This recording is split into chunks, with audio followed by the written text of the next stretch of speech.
you guys in here, but I just cut Sam off and it was the greatest thing ever. But hello to all you wonderful and unique beings. It is Tuesday, November 14th, and we're here to talk sports. I'm not waiting for Sam anymore because he always messes it up.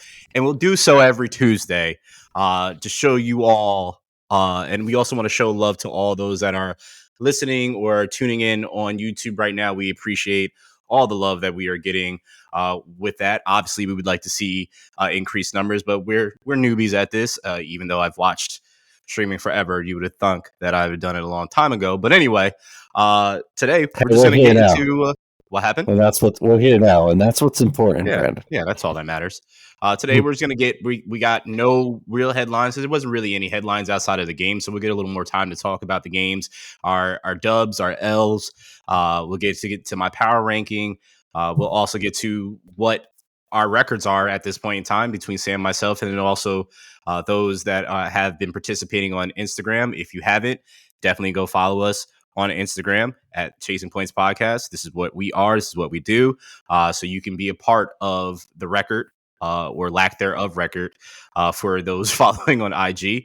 We'll get into our picks this week as well, and then we'll talk a little controversy. And by little, I mean a lot of controversy in college football by former head coach, former player himself, and head coach of Michigan, Jim Harbaugh. But anyway, with that being said, we'll get right into the rest of the intro here. Now to introduce the most dominant tag team from the East, the brains of the group, our numbers cruncher. He's the advisor, and Mr. Plain, Sam. How you doing? Mr. Plain? Yep. Wow. Yep. That's rough. Okay. Here I am. Mr. Plain. I'm going to force Sam out of his shell one way or another, and because he had this thing, if you guys listened, what do you mean, what shell? Well, if I'm the advisor, I'm not supposed to have a certain energy. You don't remember you said that? Yeah, I keep receipts, Sam. Yes, I keep them. My point exactly. Moving on, the other half of this duo, it's me. I'm just here so I don't get fined. It's episode 115 of the Chasing Points podcast. Sam, how the hell are you? I'm good, man. How are you? Another beautiful day in paradise. Another primetime Jets game that the whole nation had to watch. I didn't even want to watch it. I can't imagine that the average football fan without a rooting interest in either of these teams did, but here we are. I didn't watch it at all. To be fair, I did not watch it at all. There was not 1 second of that game that I chose to watch because I did not watch it, not one bit, because I could care less. We'll skip that game. That's great. Yeah, I didn't. And I'll tell you what happened. Jets lost. Jets lost. Yeah, I knew that was the outcome. Unfortunately, I think we both chose the Jets to actually win, and this is exactly why I don't really choose the Jets. I have a friend of the show. She is a diehard Jets fan. You actually met her last year very briefly when we went to the Jets game. And every time she asked me what's the chances of the Jets winning, and most of the time my answer are you're not. And so she got super excited when she saw this week of us picking the Jets for Sunday Night Football. And I was going to text you last night like this. Do we want to rethink this? And I didn't. I just let it ride. And we both got that wrong. Can I tell you really quick?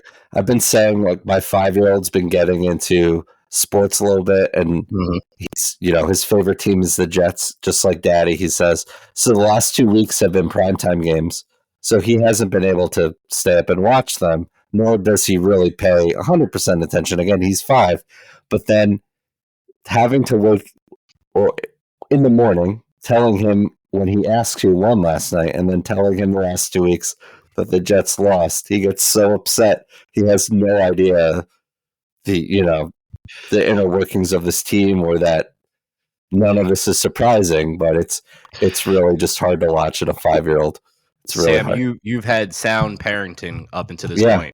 Up until this point, I have to rethink things here. Until exposing to your son to the Jets, so you've been stellar. There's been no but you slip. Sometimes you slip and you fall and you can't get up. It's okay.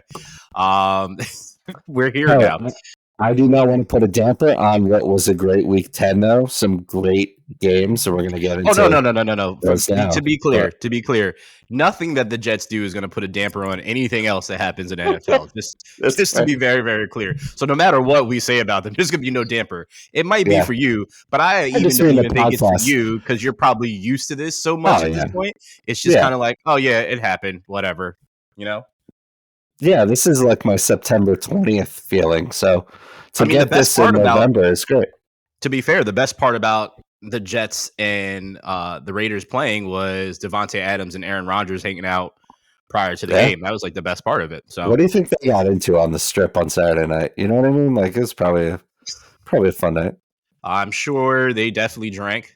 I'm sure they Davante showed him a couple spots. And got him into a couple of spots if Aaron decided to go out. But again, they don't really need to go out or they probably just got a ride out. I don't know. It looked like the one was driving, but I could be speculating. Who knows? I hope they weren't. But be safe. Who knows? Be safe, kids. Antonio Pierce is 2-0. There's that too. Let's get directly into our dubs and our L's. And my immediate dub is the Cleveland Browns. So it's a team that Dame and myself have loved from a distance for so long, and we're betting with each other, friendly betting with each other on when they would become a household name again. And every season we were like, they got it. And we watched them kind of build up. Now, Dame's a Commanders fan. I know he's going to hate me saying that. I'm an Eagles fan. And we rooted for them from afar. We also have our own favorite players and some mutual favorite players. And to see where they have come from being that terrible team not too long ago and seeing them compete with the likes of the Ravens and the likes of the Bengals and actually having a fighting chance is amazing to see. And I'm sure it feels great if you're a Cleveland Brown fan in general. So they were able to come back against the Ravens on Sunday. And I don't know, before I continue, did you watch any of the game? I mean, on Red Zone, it was on so the morning or afternoon. Yeah, it was a great game, back and forth, man. It was great. So I have the ticket, so I was watching the multicast. So I kept switching to the sound of that screen, but watching Deshaun scramble and giving glimpses of what he once was, seeing Myles Garrett be completely unblockable no matter what they did. It was so good to see what happened. It sucked to see what happened with Lamar and the team. There's a couple of plays that I know they wish they had back, especially the 2 picks that he had. Definitely wish that they had that back. But that Browns defense, after that win, it's hard for me to not say that they're not in contention to get into the playoffs and not in contention to be a vital player in the playoffs. Because that defense, as you and I know, Sam, defense wins championships. They got a defense. And they, with Newsome being able to capitalize on Garrett pressing that pocket and pressuring the quarterback to get rid of it and putting in compromising position, they have some DBs back there that will take it to the house. So I absolutely love what was done by the Browns. So kudos to them. It's really good to see Amari Cooper actually be relevant. I didn't choose him this year. He was on my fantasy team last year. I didn't choose him this year because I had no idea what product they were going to put out there. I knew the defense was going to show up, but that was only half of the problem. So we're not. Hey, man. So they're 6-3 in a pretty deep division. As you know, didn't expect the Steelers to be. I think they're 6-3 too. Didn't expect them to be where they are. They're there. I mean, I still think when it's all said and done, the Ravens and the Bengals will be at the top of this division. That said, you got to play the games. And no matter who it is, I've always said, like, if you're playing a division game, just look the split, you know, no matter what it is. These teams know each other really well. And, Deshaun looked like not necessarily like vintage Deshaun Watson, but he looked as good as he has in the last year and a half, right? So, and it was a lot of back and forth, game winning field goal. There were 5 game winning field goals yesterday. That's just wild. They stormed back from 31-17 in the fourth quarter. That the way that Deshaun got out of that pocket and threw that lobbed it to Elijah Moore for that touchdown. Like it was an exciting game. They got the ball back with like 5 minutes left, and Deshaun did his thing. It was back and forth, and yeah, Ravens want some of those plays back, but again, it's a National Football Team league, and that's what happens when good teams play each other. And yeah, I don't think it's the last we'll see of either of these teams for sure. Well, speaking of good teams, you have the Niners as your dub. Yeah, it's both these teams had a bye last week, the Jaguars and the Niners, and there was a lot of talk. What Niners team is this? What Niners team will we see? They just dropped 3 straight as they went into the bye, came out ready to play on the road in Jacksonville, 34-3. It was just an impressive showing. Brock Purdy looked like shook off those last 3 games and just had a pretty good game, almost 300 yards, 3 touchdowns. The CMC didn't score a touchdown, to end that crazy consecutive game streak, but it was would have had the record if he scored the touchdown. Yeah, and you want to see things like that, but it doesn't mean he didn't. I mean, he still ran for like 100 yards. Well, they gave him multiple opportunities to try to score down in that zone, and he just couldn't. So, yeah, but still, it's a hell of an accomplishment, hell of a player in this league. Kittle had a huge game. Overall, just it was a big statement win for this Niners team. I think they needed it, and it was an impressive win, especially this Jaguar team that I think they have the same record, right? Did not perform nearly as well. Trevor Lawrence only had 162 yards passing, only 59 yards on the ground. They were able to stop Travis Etienne. And, we weren't quite sure what Chase Young we were going to see. I know you and I were pretty hopeful for the setup for him, right? You're playing on the other end of your college teammate, Nick Bosa. Well, and speak for yourself. I wasn't hopeful for him at all because I don't want to hear the 49ers do anything. So I was not hopeful for him. That's fair. Okay. Continue. Well, Chase Young's career in the last 4 years, or however long it's been in the NFL, has not worked out the way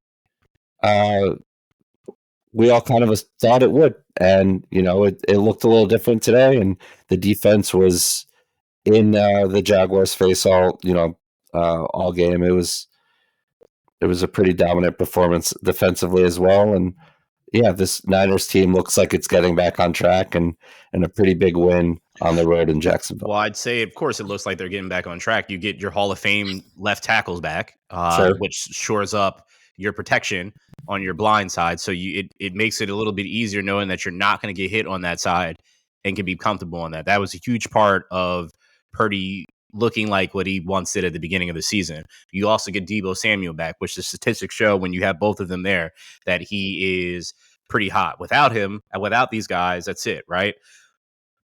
But also, I think the bigger takeaway from the Niners team was their defense, because their defense has not looked like their defense of last year. This week looked like that. They were able to get to the quarterback. They made Trevor Lawrence look like a child, which is crazy. Now you have people questioning Trevor Lawrence, which I actually have a question for you after this, but we'll get into that. So I'd say the biggest takeaway was the defense of them showing up against a team that is considered to be a contender, definitely by both your and my standard, and a lot of people's standard, believe that the Jags can do something. But I might as well go into my loser while I have that, or the L here, is because it's the Jags. They literally were the hottest team coming into this. They had a whole bye week, time to prepare, time to rest, get everybody back. They're on their home field and absolutely get stomped out. For a team that is supposed to be a contender, as I just mentioned, they look like pretenders. They have people questioning what this team actually is because they did just face a contender and the Niners, and they didn't put up a fight at all. They got embarrassed. Absolutely embarrassed. I don't know what the game plan was supposed to be. Don't know what they were supposed to be doing, but they didn't even show up to that game. And these are the type of games that you need to show up and show out for. So I don't want to hear when people are talking about how tough the AFC is. We know the AFC is tough, but this is an AFC opponent that is a part of that tough AFC and just got ran over by the Niners. So my question, because this is a kind of a prisoner of the moment, but also what I see with my eyes, and I'm just curious to see your thoughts. CJ Stroud is considered to be well within the MVP race right now with the performance that he's putting together in his rookie year. Would you take CJ right now over Trevor Lawrence? You know, I really like Trevor Lawrence, and I was banking on a big year for him fantasy-wise and just in general. I thought we talked about the end of last year and in the preseason, like the Jags were going, especially how they ended last year. I know they lost in the playoffs to a hobbled Pat Mahomes, but, you know, they're the Chiefs. They end up winning the Super Bowl. Rightfully so. They're a very good team. Mm-hmm. But, you know, those steps were there for this Jaguars team to get better. And you thought, okay, now you have Calvin Ridley. Hasn't played in a long time, but Calvin Ridley's a great weapon. Zay Jones, Christian Kirk. I mean, ETN just had a really good run of a couple games. I thought Trevor Lawrence would be better this year. That said, I think he's been a fine quarterback. Maybe, you know, in the fantasy football world, there's a lot of disappointment there, especially where people took him. But it's made me kind of question, all right, well, we're so quick to anoint this kid. And we've been and we've talked about it, you know, and you've been rightfully had the brakes on him a lot longer than I have. But it's just kind of like, okay, yeah, he's 6'6". He's got, you know, national championships. He's supposed to have all this talent, and he does. I don't think we question the talent. Just, you know, it's really hard to play quarterback in this league, and it's just kind of crazy the paradigm in this game, right? You have Brock Purdy, literally the last pick in the draft, and you have Trevor Lawrence, the first pick in the draft, the generational talent, the best quarterback we've seen since Andrew Luck, Peyton Manning, whatever that is, and it's just, it hasn't come to fruition yet. And I think, you know, he certainly doesn't light up the stat page, and maybe he doesn't need to, but we haven't seen it yet from Trevor Lawrence. No, he does need to now at this point because of all the hype that's been around him. And to further your point, need to win games. I think you need to win games. And I think you need to win games like this. Absolutely. And it's fine if you only put up 200 passing yards, but you can't turn the ball over 4 times. And is it fine if you only put 200 passing yards? Because we're talking about, they're out here talking about Kenny Pickett, who only put up 167 yesterday, and they won. So that's not too far off from Trevor Lawrence, and we're scrutinizing him for not putting up, right? Trevor Lawrence is the first overall pick, as you just mentioned. If we went down the street and asked somebody if they watched football, and they said no, they haven't watched football, and we showed them that game yesterday, and we would ask them, who you think was the first overall pick? I guarantee they would have said Brock Purdy. Right? And then no situation should that happen. Yes, we obviously understand we're human. We will all have days off.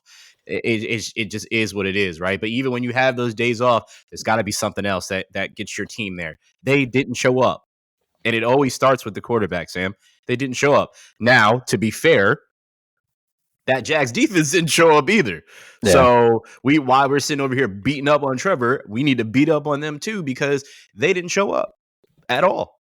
That whole team didn't show up. So it starts with Doug, it goes to Trevor, and it goes to that whole defense. Like, it just did not show up at all. And they basically said, okay, you guys thought that we were good, and we don't know what to tell you because we're not quite sure where we are now. Okay. I know when Peterson's gotten those questions in the last couple weeks about, Trevor Lawrence's, I guess, lighting up the stat page, that he hasn't needed to, right? Again, we talked about ETN had 3 games where he had multiple touchdowns. That was a Jaguars record. I don't know many running backs that have been able to do that.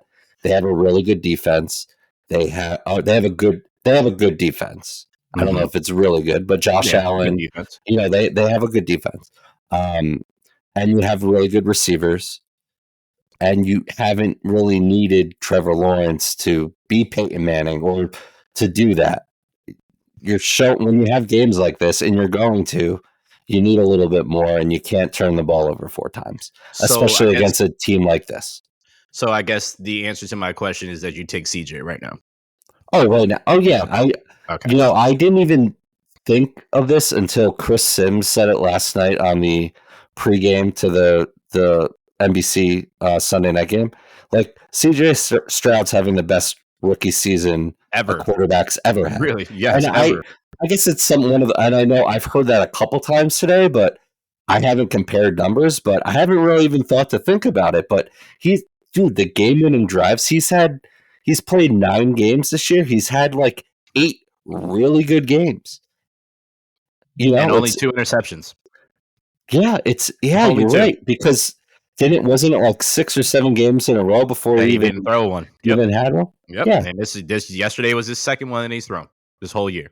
And they're doing it without a running game too, because the running. I mean, I know Singletary had a good game yesterday, but before that, Pierce, which was very, very weird because they brought up their kicker from the practice squad, and they did this. I forgot the move that they made, but when Pierce went down by bringing this person up, they wouldn't have had a kicker if they didn't do a roster move earlier in the week.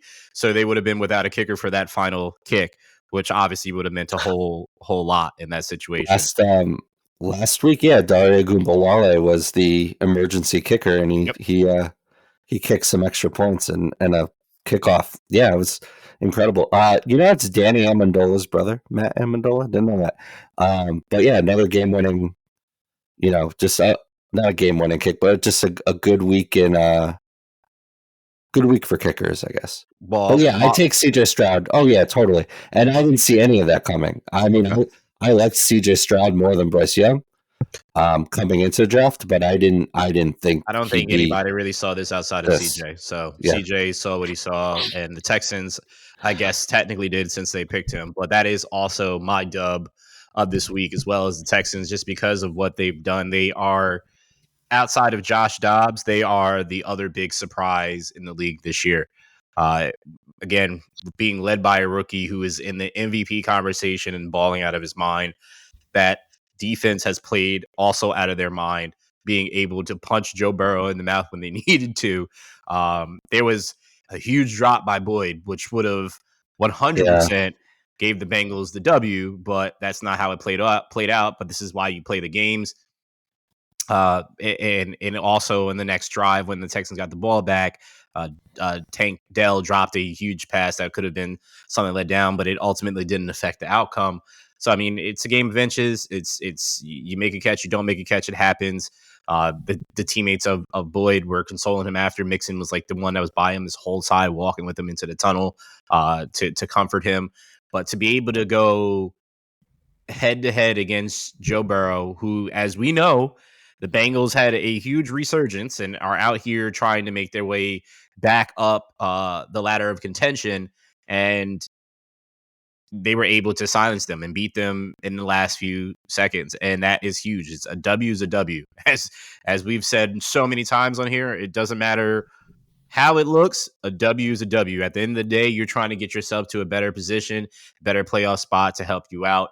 And they are moving themselves up the ladder, and CJ is 100% in that MVP conversation.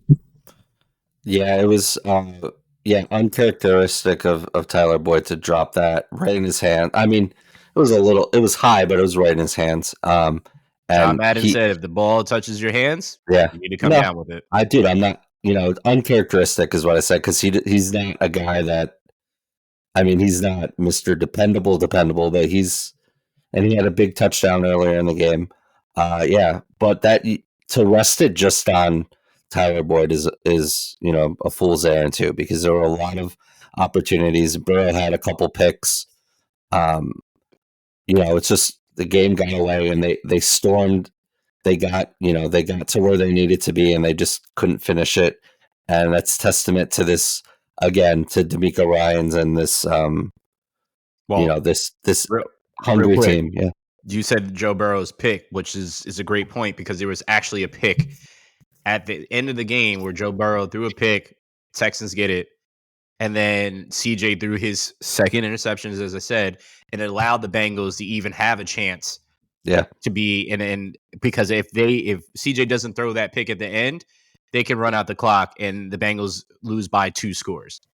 So there was a chance of it not even looking like it did at the end or coming down to a field goal.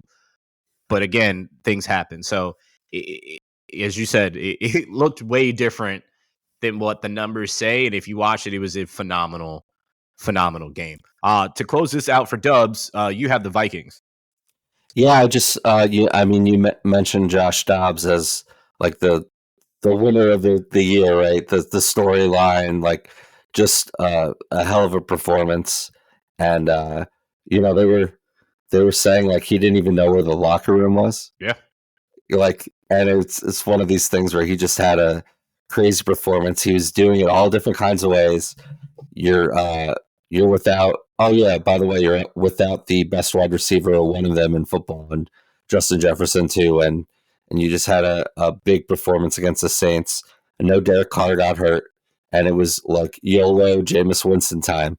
But still, like, you got to win these games. And here's a team that just thought, okay, they made some noise after having an 0-3 start, and now Kirk Cousins, who's was having a really good year, and now he's gone. And now, do we just pack it in and try to get, a good draft spot or whatever? Do we sell off some pieces? And here we are, a team that I think if the season ended right now, they'd be in the playoffs. They're right there. And Josh Dobbs has this team looking pretty good. And it's pretty exciting to watch. It's a big win for, again, a guy who got there like 10 days ago and has 2 wins under his belt with his team. You're giving a really funny face. Let it go. The Eagles are working out free agent linebacker Anthony Barr. He's a free agent? Yep. Okay. Yep. I like that. I just like, they need linebacker help, so I like it. So that's why I was doing it. It just kind of caught me off guard, and I was like, I thought it was in reaction to Joshua Dobbs and the Vikings trying to make the playoffs here. No, I'm gonna be like what Dobbs has been doing. He's doing this with just really Hawkinson, really, and JJ is not back yet, and he's about to come back. He was a early scratch in the day, but it looks like he is very, very close to coming back. So just to see what this team could be like with him, there is no confusion that Josh Dobbs is smart. There's no confusion whatsoever. The Jets could have got him for a 6th round pick. They didn't, and they stuck with Zach Wilson. Jonathan Gannon, punk ass, got rid of him and said they wouldn't, and traded him off. So I wish this young man gets everything that he wants to get, and I hope that the Vikings make the playoffs over the Cardinals, so he can laugh at the Cardinals and Jonathan Gannon in his decision making. But I will say this. I will say the silver lining in that, and I was thinking about that after we talked about this the other day, and just Jonathan Gannon and all of that, is Kyler looked pretty good yesterday. At least Josh Dobbs is playing. Who'd they play? I know they lied. I know. But no. Don't I know me? Who'd they play? Like, they play the Falcons, but look at the Falcons' schedule to end the year. They could easily win the South. It's crazy. Well, they could easily win the South, but the Falcons are not a great team. And Kyler, that was basically a preseason game for Kyler, if we're going to be serious about it. So we'll see what Kyler actually does going forward. There's certainly a lot more talent on this Falcons team than the Cardinals right now. But that said, you got to use the talent on your team. So yeah, you do. Who knows what Arthur Smith's going to do? That's a very damn valid point, Sam. Speaking of talent, or lack thereof being used, your L is the Jets and the lack of offense. You want to? I'll give you the floor for this one. I'm just going to sit back and relax. Yeah, we talked about it enough at the top. A friend asked me this morning, so you think Rodgers is coming back in December? And I said no. And she said, why? I said, well, we're 4-5. We're a playoff team. I think we're a playoff talented team, defensively at least. We're 4-5, and we lost 2 games we could have won, and our next 2 games are against the Bills and at Buffalo and Miami.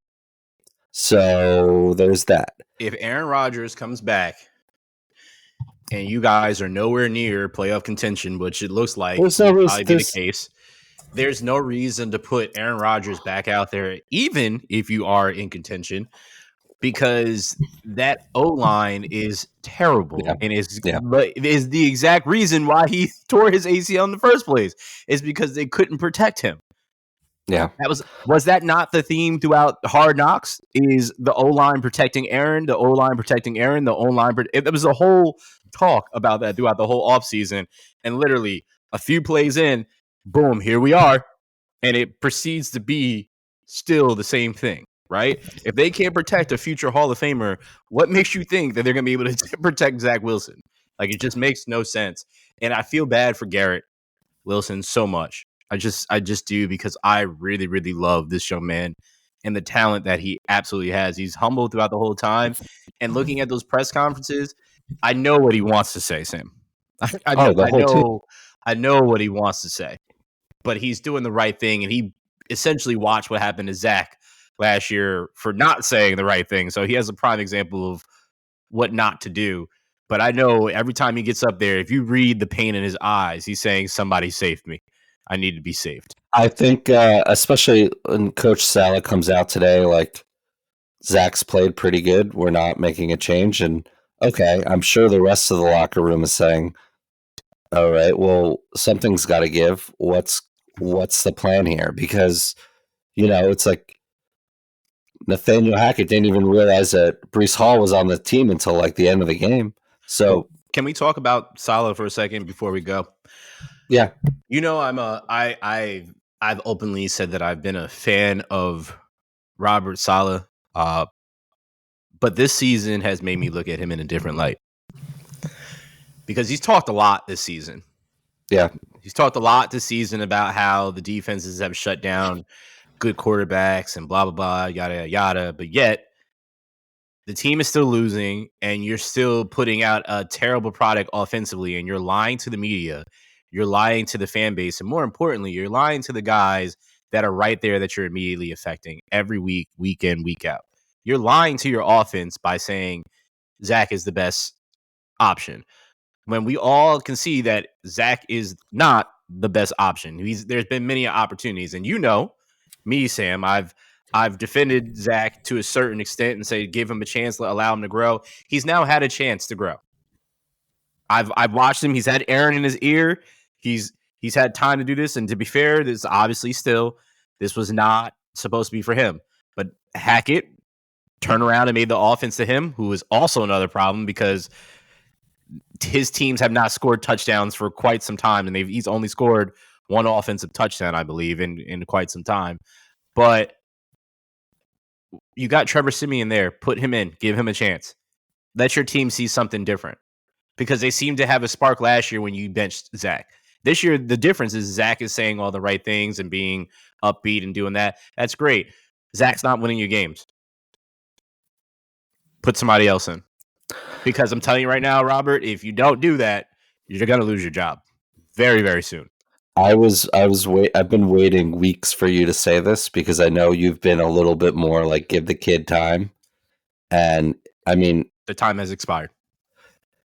So you didn't watch the game yesterday, and That's fine. There was this drive where Zach scrambles out, makes something out of nothing, runs down the sideline. He ends up barely stepping out of bounds, but he dove in to score a touchdown. And then they reviewed it, and he was out at like the 3. But it was a gutsy play. Like, he he was just like, again, YOLO, I'm just going for it. Yeah. And it was, and then what happened? It was you're at the goal line, right? You're on the 3rd yard line, and CJ Uzama gets a penalty on what would have been a Breece Hall touchdown.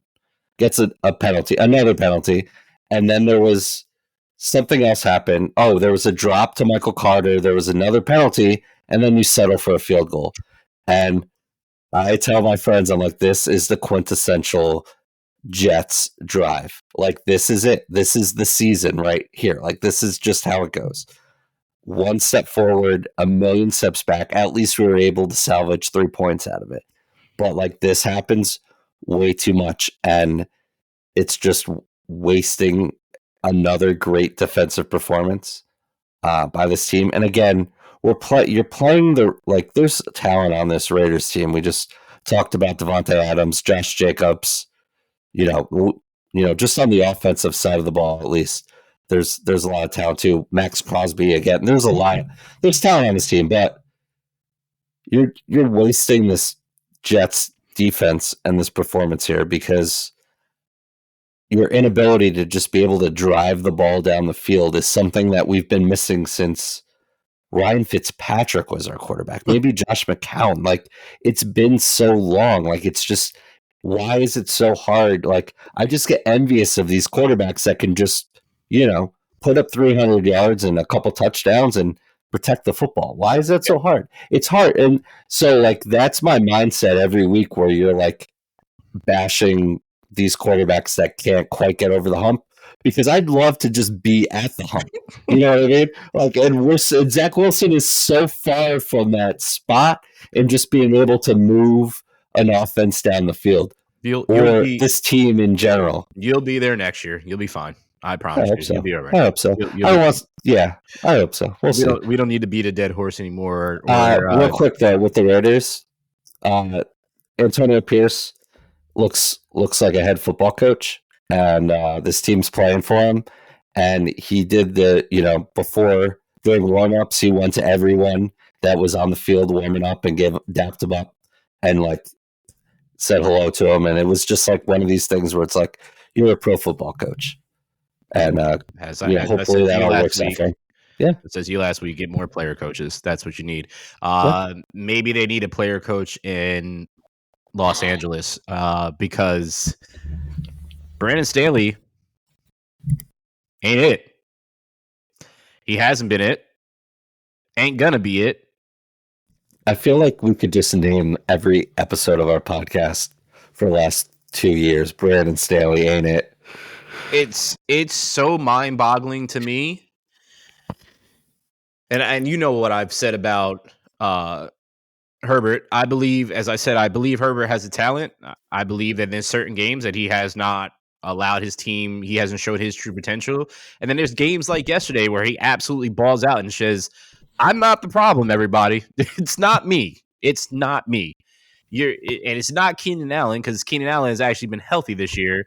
And again, is one of the, if not the most underrated wide receiver in the NFL, because he does not get his shine at all because he's on this Chargers team that all we keep talking about is, you would think you'd be talking about Herbert, which we're talking about Herbert, but anytime you bring up the Los Angeles Chargers, the other person you're bringing up is Brandon Staley. You're not even bringing up Eckler.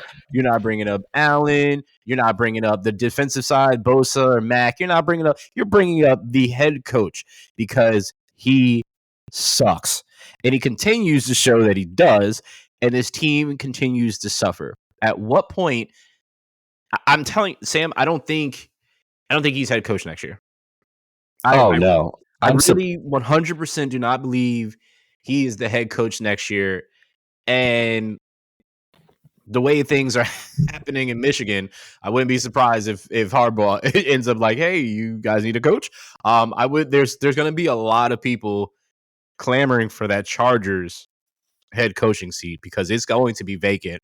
Because, Lord, what I just don't get it. But also, to be fair, that Charger defense, you spent so much money on that defense, and You're a It looks like defensive coach. exactly. It looks like Swiss cheese out there. Swiss cheese. It's got so many holes, and it's bad. I don't understand how you have that many holes when you got Khalil Mack, you got Nick Bosa, right? It's Nick Bosa, Joey Bosa. I Yeah. always confuse the idiots anyway. You have my boy Derwin James back there, like Asante Samuel Jr. Asante Samuel Jr. It just makes no. It's got to be a scheme thing, then, right? I mean, Khalil Mack is clearly not prime Khalil Mack, but he's still didn't he have like 5 sacks earlier this year? Yes, he was absolutely going off. So he's clearly still a talented defensive end in this league. Like, there's no doubt about that. Yep. It's got to be a scheme thing, and you're the quote defensive genius. Like, yeah, there were. You remember how Sean Payton was clamoring and positioning himself for this job in the offseason? It didn't work out because this Dean Spanos didn't want to fire Brandon Staley. Well, I think you have no choice now. I don't know who the next coach is going to be, but start not calling coaches geniuses just because they have a few good seasons or whatnot. Because let's talk about the genius tag. There's Adam Gase, he's an offensive genius. Yep. Josh McDaniels, he's an offensive genius, right? Brandon Staley is a genius. I think the only geniuses that can be geniuses are Sean McVay and Kyle Shanahan. And I was also going to say about Sean McVay, like, he won a championship, but they went all in, and since they went all in, I don't really see his genius right now either. So I don't know, man. I just would stop. I would just say they're really good at football. I would stop calling them geniuses. Yeah, I'm fine with that. Cliff Kingsbury, he's a genius, right? Who was the head coach of the Bears when they had the greatest defense ever? That's a genius. That's a genius. Oh, the defensive coordinator for the '85 Bears? Yeah. Oh, that was Buddy Ryan. I'm sorry. He also had a great defense where in Philadelphia, right? He's also a legendary coach. Okay. His son was really a good defensive coordinator too. Yeah. Oh yeah. He was a part of the second greatest defense in the NFL. The Ravens. I think he was. That's right. I think he was. So. Oh, okay. So yeah, and we're not calling them geniuses, but yeah, they have two of the greatest defenses ever, and people on the staff. You have actually one of the coordinators. He's a defensive coordinator for the Giants now. You have people all over the place. Yeah. So those are the people that we should be talking about. But we give these young guys, because they're young and up and coming, that Kellen Moore, genius offensive mind, and his offenses do phenomenal until they don't. So just saw this quote from Brandon Staley about Justin Herbert going 27 of 40 for 323 and 4 touchdowns. Justin was fantastic tonight. He gave us a chance. Yeah, because they scored 38 points. He gave us a chance. It's because I didn't. He gave us a chance because I didn't. So that's it. Whatever. Your last L is the Bengals. I know we covered a little bit. We'll talk about it a little bit. That was a tough game, and you could put the Ravens right there too. I thought of a lot of different teams to put there. It was just you're gonna. I don't think any less of the Bengals. And necessarily, if anything, more of, these Texans are good. And CJ Stroud is not only good, he's elevating everyone around him. And that's something that Joe Burrow does. Now, look, I get it. Joe Burrow's got a great running back and one of the best wide receiver tandems in the league. I'm not, but there's this Texans team special, and I don't know if the Bengals didn't expect to be in a tough game because it's the National Football League, and I don't think that's the case at all. But they should have won this game, and they didn't. You play any given Sunday. That's it. When we saw this. When we saw the schedule this year, when we saw the Eagles playing the Jets, we thought it was going to be a good game.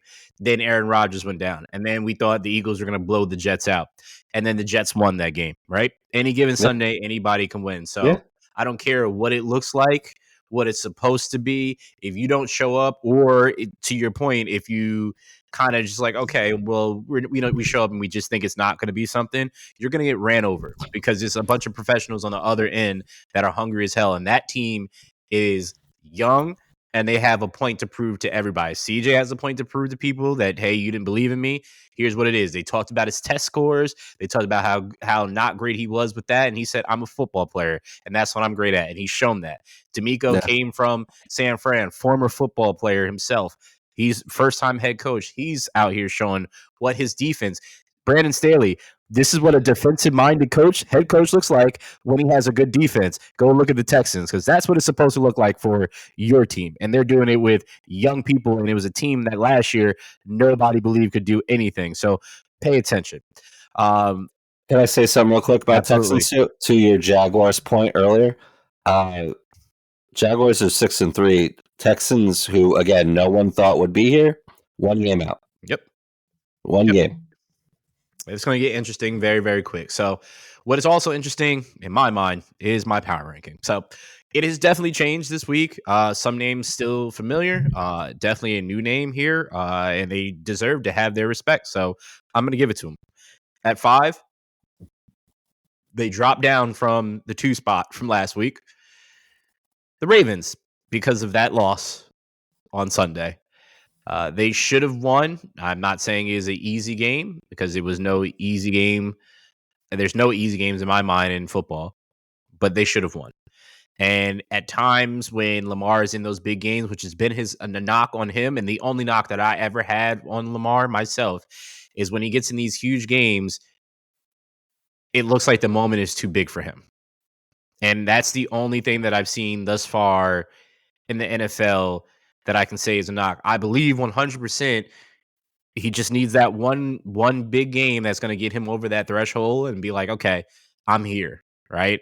But until then, every time it's one of those games that could separate you from everybody, and this game would have done it, Sam. It would have separated the Ravens and put them in another tier, and I honestly would have believed that they would have been and remained in my top 3. They would have remained in my top 2. They might even been 1 if they won this game. But being that they didn't, they dropped down because they absolutely could have done this.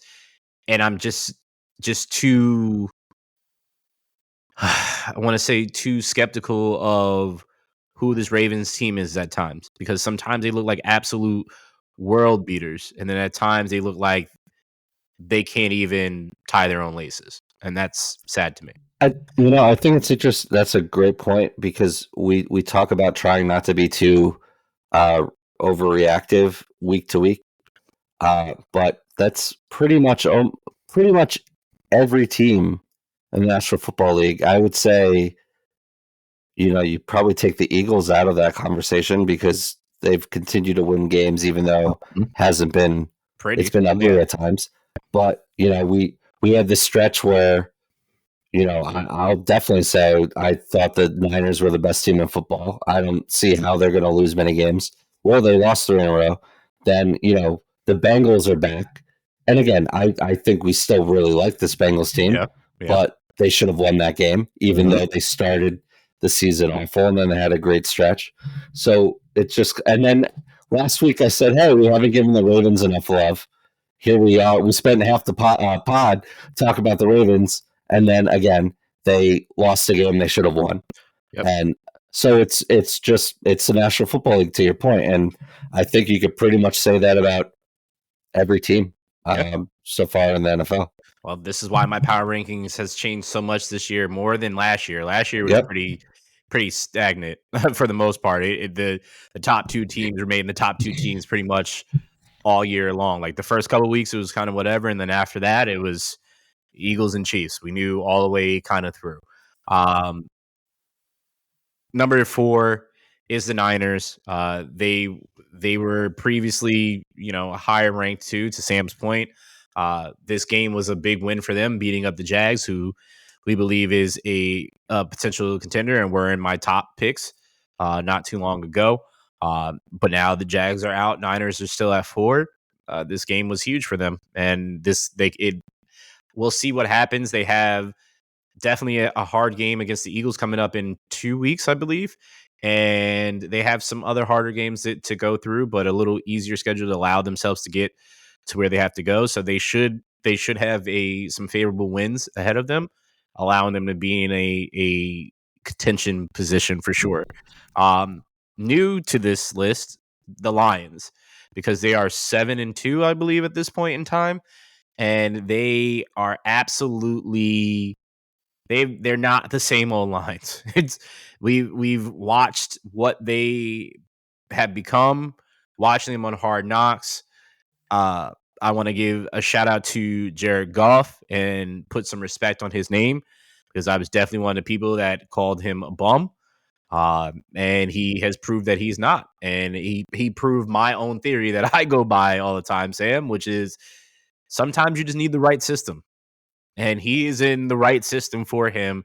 And they built this team around him. And the crazy thing is, every time you watch any of these major sporting programs, you don't hear his name talked about, but he is absolutely balling over there for the Lions and making sure that this team continues to go. So kudos to the Lions and what they're doing. They have absolutely built a juggernaut in an NFC North, and I believe they have a sustainable team that would be around for quite some time, and will be in the playoffs for the foreseeable future. At 2, excuse me, the Chiefs stay there.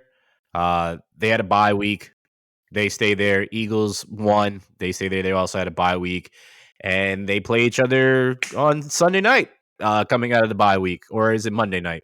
Monday night. Yeah, stressful. Stressful. So you might see the stress on my face for those that are watching it live next week.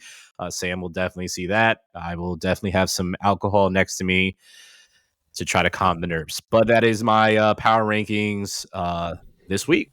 Your thoughts, Sam? No, I don't disagree. I wonder where you'd have the Cowboys. I know they beat the brakes off a team they should have beaten the brakes off of and have completely owned this year. Well, the Cowboys, they could flirt with number 5 because they lost to the Niners and they lost to the Eagles. So 2 teams that are on there, they lost to both of them. They could flirt with 5 at this point in time, because again, the teams that they've beat aren't really anybody that they shouldn't have beat. Is that fair? Yeah, no, I was just curious. Yeah, so that's why I would say they're at 6, if anything, but they might be like 5A, to be honest, for the Cowboys. The Ravens lose another game like that, it is what it is. But also, the Cowboys just beat the hell out of the Giants, which I think we all kind of expected to happen anyway. So, yeah. Yeah. That's your power rankings. All right, what's our records thus far? Here we go.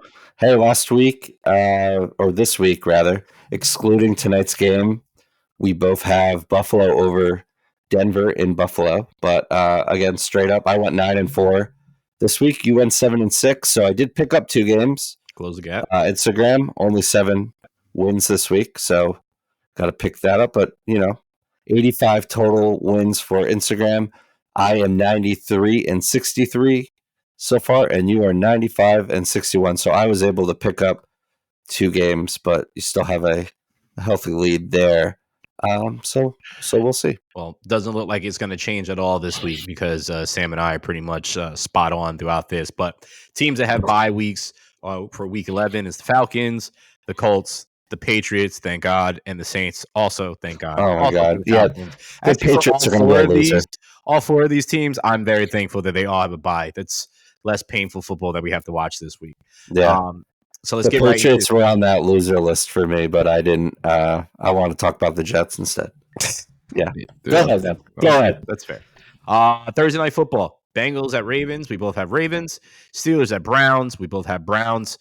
Raiders at Dolphins. Dolphins. Bears at Lions. Lions. Titans at Jags. Jags. Chargers at Packers. Chargers. Cards at Texans. Texans. Cowboys at Panthers. Cowboys. They better win big. Giants at Commanders. We both have Commanders. Bucks at Niners. Niners. Jets at Bills. At Sam's heart, he has the Jets, but we both have the Bills. Seahawks at Rams. Seahawks. Sunday night football game. Vikings at Broncos. Vikings. But I will tell you, this is the one that there's two. The last two games are the only ones that I'm like I could go either way. So Vikings at Broncos, we both have Vikings, but I could see the Broncos winning, especially if they win tonight when we're recording this against the Bills. And then Monday Night Football, Eagles at Chiefs. Andy Reid is undefeated on after a bye week, and he's never lost to the Eagles. Never lost to the Eagles at all yet, too. So statistically, my mind says to go with the Chiefs, but I'm not doing that. So we both have the Eagles. So there's that. I forgot about that data. Since I'm the data person, I may change my mind. But right now, I have the Eagles. Okay, so he's supposed to be the advisor here, and this is crazy. Well, you're the Andy Reid connoisseur, so I am that. He was your football coach. That is very, very true. That is very, very true. Yeah. So college football. I know we don't talk about this much. What is that? Anything going on in college football nowadays? Yes. That's what I'm explaining. Leave me the hell alone. Oh, okay. Jim Harbaugh. You might know his brother John. He's the coach of the Ravens. But Jim, former NFL coach, also former NFL player, is in a little bit of controversy and out in Big Blue. Now, I have a few mutual friends that are diehard Big Blue fans and aren't the happiest at this moment. But it is what it is. So what I'm talking about here, if you haven't been paying attention, is the Big Ten has suspended Jim Harbaugh for 3 games. Now, I find this to be funny because I'm hearing Michigan fans cry about it. But he is literally suspended just for the games and not suspended throughout the weeks. So throughout the week, he can stay. I didn't even know that. Throughout the week, he can stay and coach the team. But for the games, he cannot be there at the games.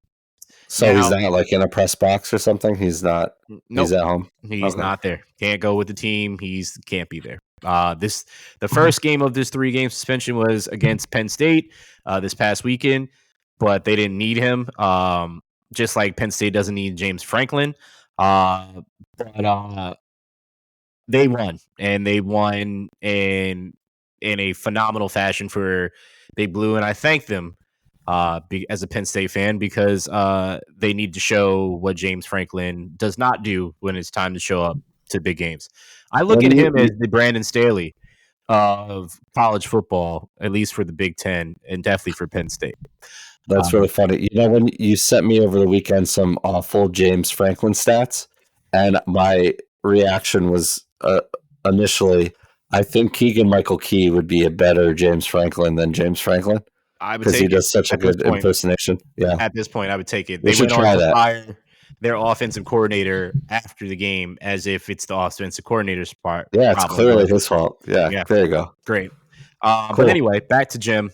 So that is the first game. I forgot who they play Maryland this weekend, which Michigan should blow them out. And then the third game suspension is against Ohio State, which is, as we know, is a huge game with playoff implications for sure. So to run back why this is such a big situation, a young man of Connor Stalions, or that's how you say it. I'm assuming it's his last name. He apparently ran an in-person scouting operation. So there's videos of this young man that is apparently a part of the Michigan coaching staff on other teams' sideline, dressed in their garb. So the other team's hat, wearing sunglasses, headsets, or whatever, and picking up their signs and being behind it and relaying it. Essentially, what is rumored to be, there's no proof that he's relaying it back to the other side, but apparently that's what he's doing so because he works on the Michigan. Wait, he's standing on the sidelines, or I thought he was sitting in the stands. oh, Sam, you clearly haven't paid attention. No. No. He's been. He's on the sidelines. On the sidelines, on the opposite team, wearing their hat, wearing sunglasses, blending in with the. So this is the shoe I was waiting the other shoe to drop. This was it. Yeah. This doesn't make sense. Okay, go ahead. Yes. So he's been on the other sidelines and apparently at other games doing something very similar and so on and so forth. Because as we know, if you've never paid attention, there's a ton of people that stand on a sideline during a college football game, which I'm sure now after this, I guarantee next year they're going to check a lot of credentials and make sure that everybody has and is a part of the team in order to be on the sidelines going forward. But this is what has apparently happened now. So a lot of people were complaining, like, why is this falling on Jim? Well, it always falls on the head coach. If the players are out and they have a cheating schedule and their cheating operation for their grades or whatnot, and the coach doesn't know about it, guess who it falls on? It falls on the coach because you're responsible for the team. Whatever happens under your umbrella, even though whether it's fair or not fair, it comes back to you as a head coach. If you want all the praise and the glory, like that's what it is. It's you. If you want it to be your program, it's your program. Yep, and you just got to be responsible for your program.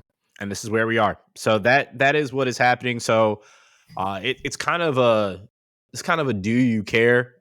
Genuinely, I do care. Because of the implications it has on the Big Ten in itself, but then also on the college playoffs. And I also care because I'm curious what's going to happen to Jim, because Jim every offseason in the past 4 to 5 years since leaving, or it's probably a little bit more, since leaving San Fran, he's flirted with the NFL like every offseason. Now, also a funny thing, Sam, is prior to when apparently this cheating started, they had a terrible record against Ohio State. They weren't beating Ohio State. And then apparently it started changing when this operation started. Even though Ryan Day sucks. But that's also a fact that adds to it too. But that's when they're saying that it actually is going into that. Now, I'm not saying this as a Penn State fan. I'm just intrigued to seeing how this plays out, because I'm curious what other information they have or don't have that they're not showing us. And it also is very interesting that they have pushed this issue to get resolved quicker, because these situations normally take years to get resolved. And they're trying to get this done. They've come down with this within a couple of weeks. So yeah, do you care about this, I guess, Sam? I care because if you're trying so hard to cover up something that should be normal, then you're doing something wrong. Yeah. And it just kind of comes down to that. I mean, if you're standing on second base and you see that your pitcher is tipping his pitches, and you know when a curveball is going to come, and you tap your nose to the guy at home, and he knows that a breaking ball is coming, that's picking up on tendencies and different things. Yep. And that's what I thought. And when we first talked about this a couple of weeks ago, and certainly not knowing, and you knowing more of like the news that has happened since, like, okay, we'll see what this is. But if you're going out of your way to get an advantage like that, then there's something wrong. Mm-hmm. If you're just kind of looking at sequences and different things to kind of de facto what is going to happen, that's fine. That's sports. But when you're standing on the other team's sidelines, and I don't even know how you're able to get that clearance, but I've run many live events in my time. It's very easy to get where you're not supposed to be, no matter how much security you hire. So, I understand it. It's just, do I care? Yeah. I think it's kind of amusing, the like like this like battle cry of like, we're being wronged and we'll we're gonna win anyway. It's very interesting that when finally, after years and years of Jim Harbaugh underperforming at his alma mater, he's finally having some success, and it comes with this caveat. So that's all very interesting. Do I care? Yes. Do I really care? No. Like, it sucks. I shouldn't be allowed, but I'm not going to lose sleep over it. Mm-hmm. And I guess that's because I'm not really a Big Ten fan or a college football fan, but I can understand why a lot of people are upset about it, and I would be too.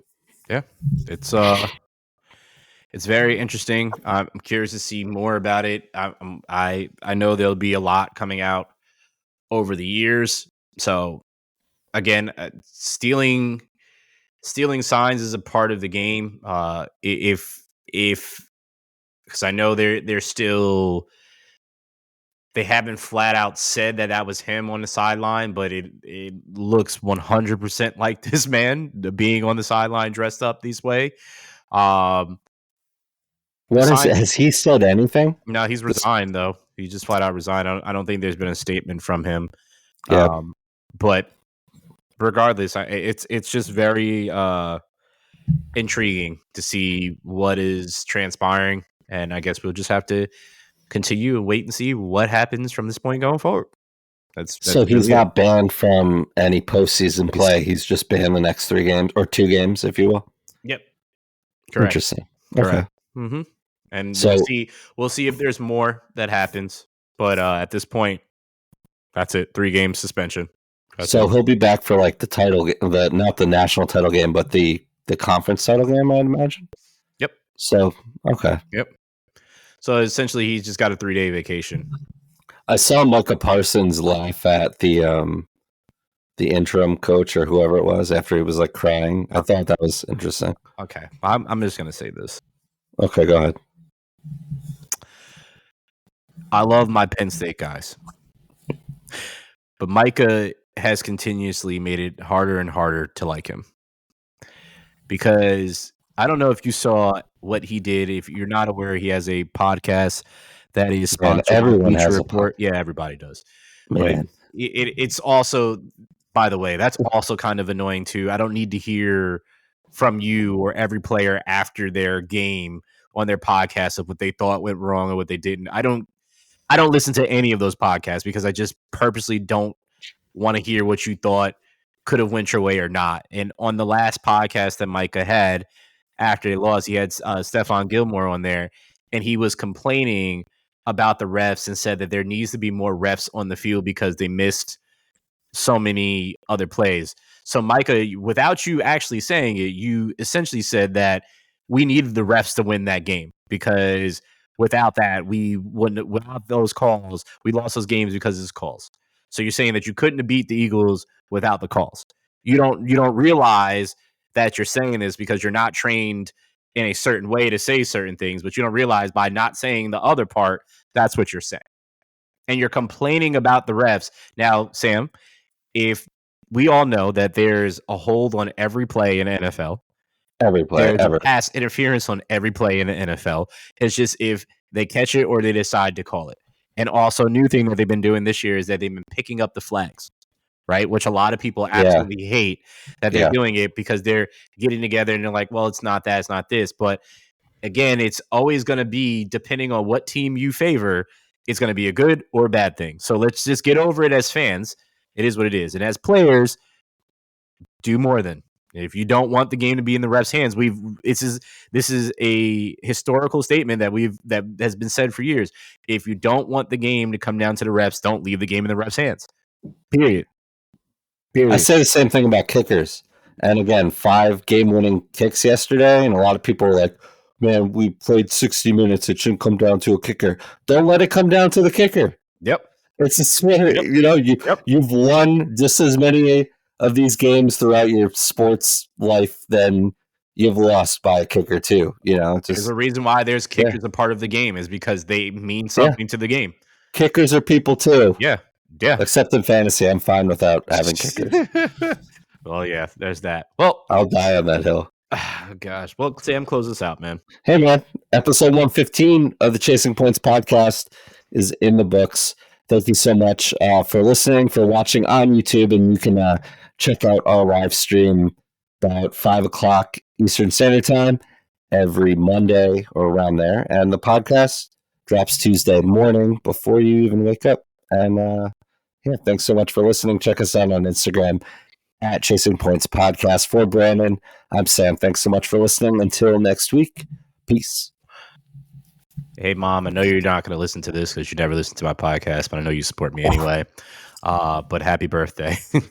I have to always bust her chops. But happy birthday, Mom. My mom's birthday is on Sunday. I love you to death.